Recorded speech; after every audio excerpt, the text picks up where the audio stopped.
Bioteknologi berasal dari kata bio dan teknologi. Bioteknologi adalah cabang ilmu atau ilmu terapan yang mempelajari pemanfaatan makhluk hidup seperti bakteri, fungi, virus, atau produk dari makhluk hidup seperti enzim dan alkohol dalam produksi untuk menghasilkan barang atau jasa.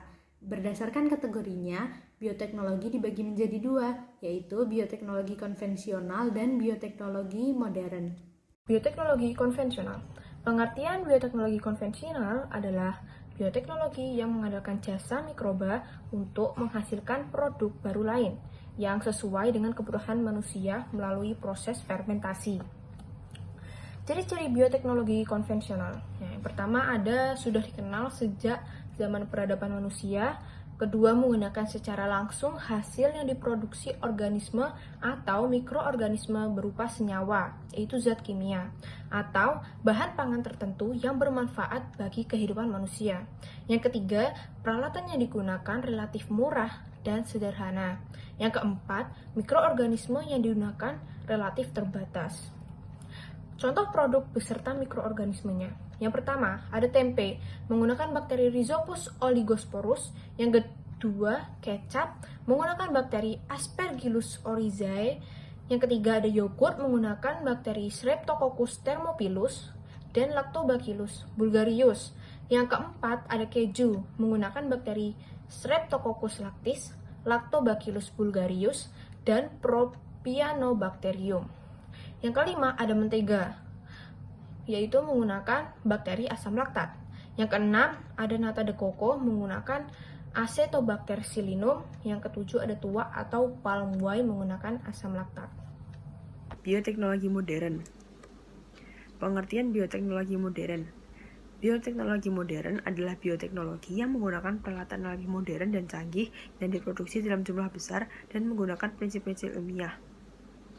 Bioteknologi modern tidak hanya menggunakan mikroorganisme, tapi juga bagian-bagian tubuh organisme hewan dan tumbuhan dan melandaskan rekayasa genetika dan biokimia.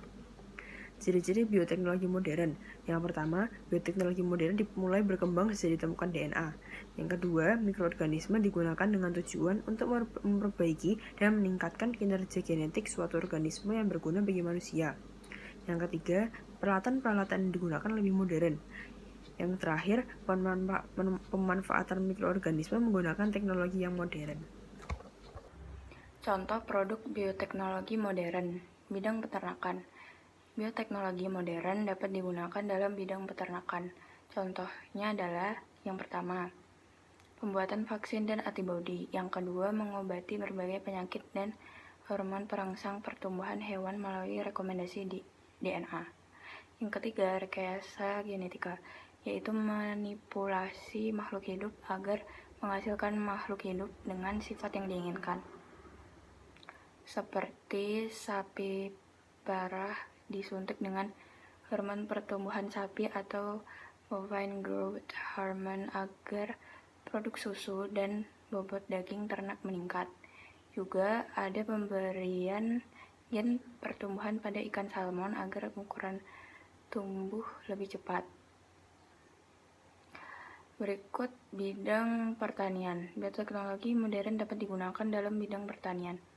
Contohnya adalah pertama, kultur jaringan, yaitu untuk menghasilkan tanaman hama dan organisme yang dihasilkan lebih cepat dan dalam jumlah yang banyak, menghasilkan bibit yang seragam dan ada beberapa yang bebas dari penyakit.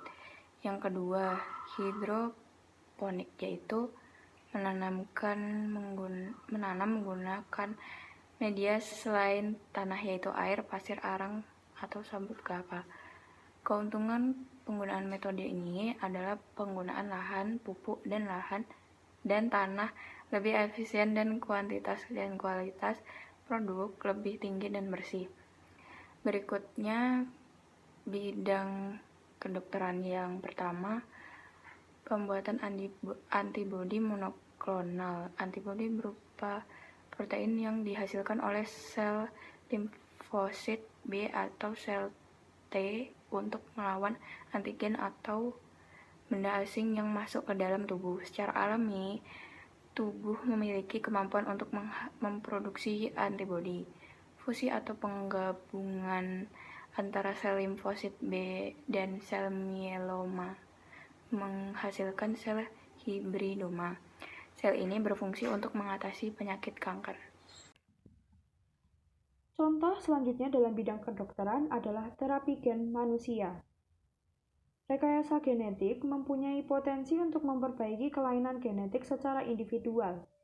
Terapi gen merupakan perbaikan kelainan genetik dengan memperbaiki gen. Untuk kelainan genetik yang diakibatkan oleh tidak berfungsinya satu alela, secara teoritis dapat diperbaiki dengan mengganti gen yang tidak normal dengan gen normal dengan menggunakan teknik rekombinasi DNA. Alela yang baru dapat disisipkan ke dalam sel-sel spermatis pada anak-anak dan dewasa, sel-sel Gram, sel-sel yang memproduksi gamet atau kata lainnya, atau sel-sel embrio. Contoh yang selanjutnya pada bidang kedokteran adalah pembuatan obat dan vaksin. Penyakit yang disebabkan oleh virus tidak dapat diobati, sehingga perlu dilakukan pencegahan dengan menggunakan vaksin. Ada dua jenis vaksin tradisional untuk penyakit yang disebabkan oleh virus, yaitu partikel virus dan virus aktif. Kedua virus tersebut dapat merangsang tubuh menghasilkan antibodi untuk melawan penyakit. Bioteknologi ini telah mengembangkan dan melakukan modifikasi terhadap vaksin, sehingga diperoleh vaksin yang lebih efektif melalui DNA rekombinan dan rekayasa genetika. DNA rekombinan dapat menstimulasi pembuatan suatu protein khusus dalam jumlah besar dari selubung protein virus, bakteri, dan mikroba lain. Protein ini dapat memicu terbentuknya respon kekebalan untuk melawan penyakit yang disebabkan oleh virus tadi.